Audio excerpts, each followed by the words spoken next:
இது மகிமை நேரம். கர்த்தரும் இரட்சகரும் ஆகிய இயேசு கிறிஸ்துவின் ஈடு இணையற்ற நாமத்தினாலே மகிமை டிவி நேயர்களை நான் வாழ்த்துகிறேன். இந்த மகிமை நேர நிகழ்ச்சியின் மூலமாக உங்களை சந்திப்பதிலே நான் மகிழ்ச்சி அடைகிறேன். இந்த நாளிலும் நம்முடைய கர்த்தரை அறிவது என்பதை குறித்து நாம் தியானிக்க இருக்கிறோம். நம் தேவனை அறிவதால் என்ன மேன்மை, அவரை அறிவதனால் உண்டாகக்கூடிய ஆசீர்வாதங்கள், அவரை எப்படி அறிந்து கொள்ள முடியும் என்பதை குறித்து தியானிக்க இருக்கிறோம். முதலாவது, நம்முடைய அறிவிலும் மேன்மையான அறிவு கர்த்தரை குறித்து அறிகிற அறிவு.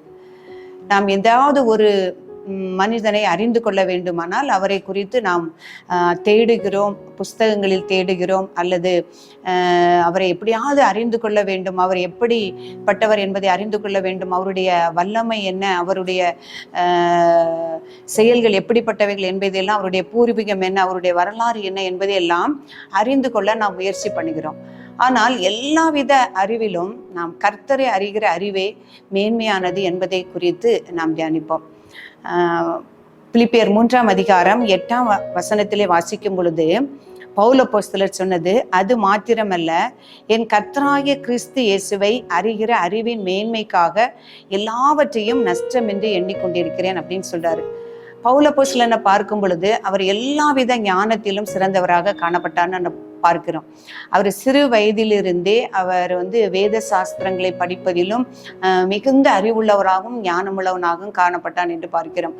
ஆனால் அவர் கிறிஸ்தவர்களை துன்பப்படுத்தும் பொழுது, கிறிஸ்துவை அறிந்தவர்களை துன்பப்படுத்துவதற்காக அவன் சென்று கொண்டிருக்கும் பொழுது இயேசு கிறிஸ்துவினால் அவர் தொடப்பட்டார். அப்போ அவர் கேட்ட முதல் கேள்வி பார்த்தீங்கன்னா, ஆண்டவரே நீர் யார் என்று. அது வரைக்கும் அவர் தேவனை அறியவில்லை. அப்புறம் கிறிஸ்து தான் மெய்யான தேவன் என்பதை அவர் அறிந்து கொள்ளவில்லை. நல்லா கேட்கிறாரு, ஆண்டவரே நீர் யார் என்று கேட்கிறாரு.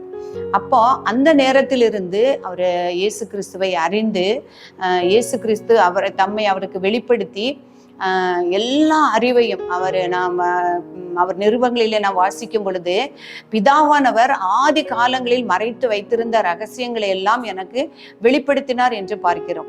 எனக்கு கொடுத்த அவர் எத்தனையோ சபைகளுக்கு நிருபங்களை எழுதியிருக்கிறார். இயேசு கிறிஸ்துனுடைய விருப்பங்களையும் பிதாவானவர் நமக்கு வைத்திருக்கிற சுதந்திரம், ஆசீர்வாதம் எல்லாவற்றையும் அவர் எழுதியிருக்கிறார். அந்த ரகசியங்களை எல்லாம் அந்த இயேசு கிறிஸ்துவோடு வாழ்ந்த அந்த அப்போஸ்தலர்களுக்கு கூட அவர் வெளிப்படுத்தினதில்லை. நம்ம பவுல் அப்போஸ்தலனுக்கு வெளிப்படுத்தினார் என்று பார்க்கிறோம். அவர் யாரை தெரிந்து கொண்டாரோ அவருக்கு தம்மை அவர் வெளிப்படுத்தியிருக்கிறார்.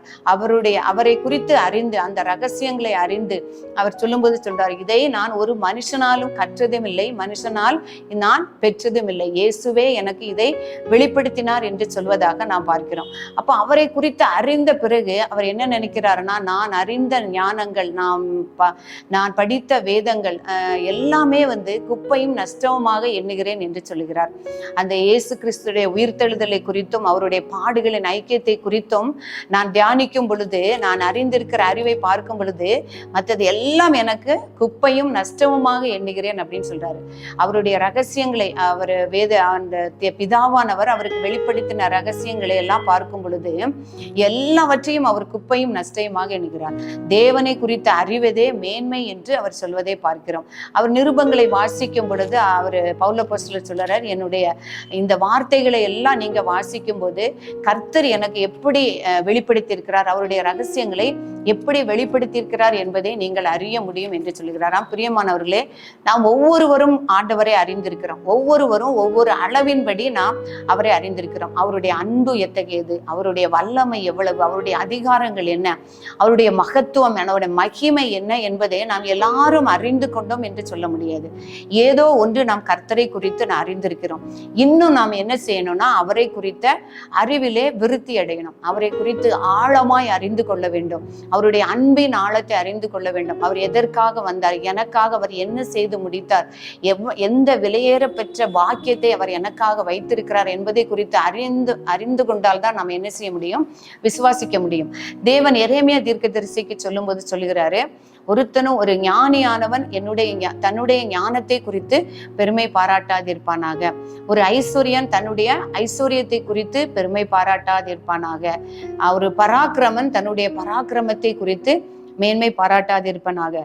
எல்லா நீதியையும் செய்கிற கர்த்தரே தேவன் என்று அவன் அறிந்து கொள்ளுகிற அந்த அறிவை குறித்தே மேன்மை பாராட்ட வேண்டும் என்று அவர் சொல்லியிருக்கிறார்.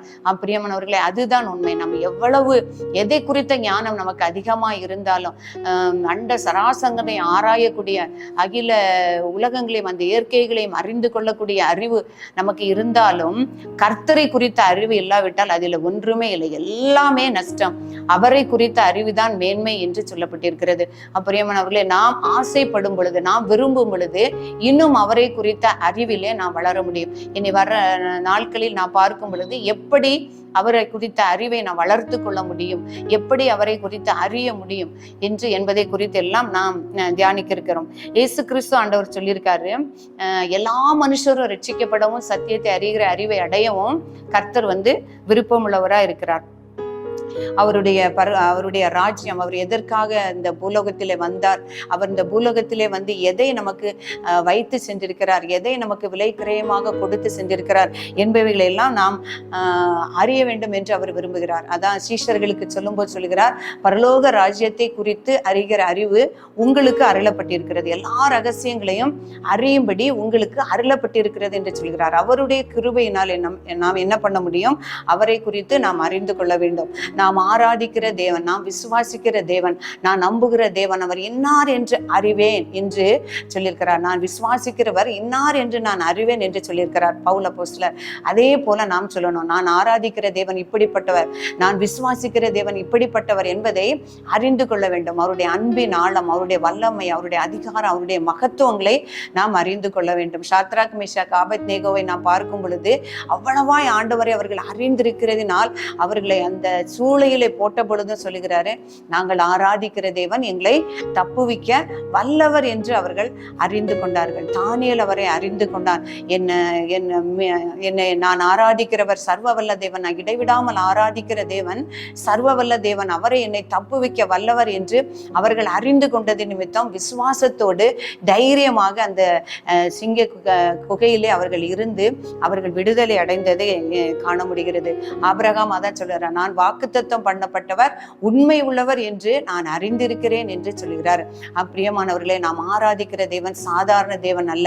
நாம் அறிந்திருக்கிறது அவருடைய கிருபை, கர்த்தரை தெய்வமாக கொண்ட ஜன பாக்கியம் என்று எழுதப்பட்டிருக்கிறது போல நாம் அவரை குறித்த அறிவு, அவர் நமக்கு தந்த கிருபை என்பதை அறிந்து இன்னும் அதிகமாக அவரை அறிந்து கொள்ளவும், அவரை அறிகிற அறிவிலே வளரவும், அவருடைய சித்தத்தை அறியக்கூடிய அறிவிலே விருத்தி அடையவும், அவரிடத்தில் அனுதினமும் நாம் மன்றாடி நாம் கேட்கும் பொழுது அத்தகைய அறிவை கர்த்தர் நம்ம ஒவ்வொருவருக்கும் தருவார். பிரியமானவர்கள், அதற்காக நான் ஜெபிப்போம்.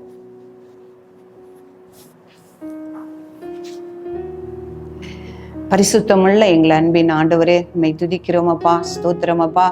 மெய்யான தேவனை நாங்கள் கண்டுகொள்ளும்படியாய், அறிந்து கொள்ளும்படியாய் இந்த நேரத்திலே கர்த்தர் எங்களுக்கு கிருபை பாராட்டினீங்களேப்பா. ஸ்தோத்திரம் ஆண்டவரே, உண்மை அறிந்தது நிமித்தம் உடைய வார்த்தைகளை கேட்பதற்காக அப்பா இந்த கிருபை நேரம் நிகழ்ச்சியின் மூலமாக கேட்க ஒவ்வொரு பிள்ளைகளுக்கும் நீர் கொடுத்த கிருபைக்காக நன்றி செலுத்துகிறோம் அப்பா.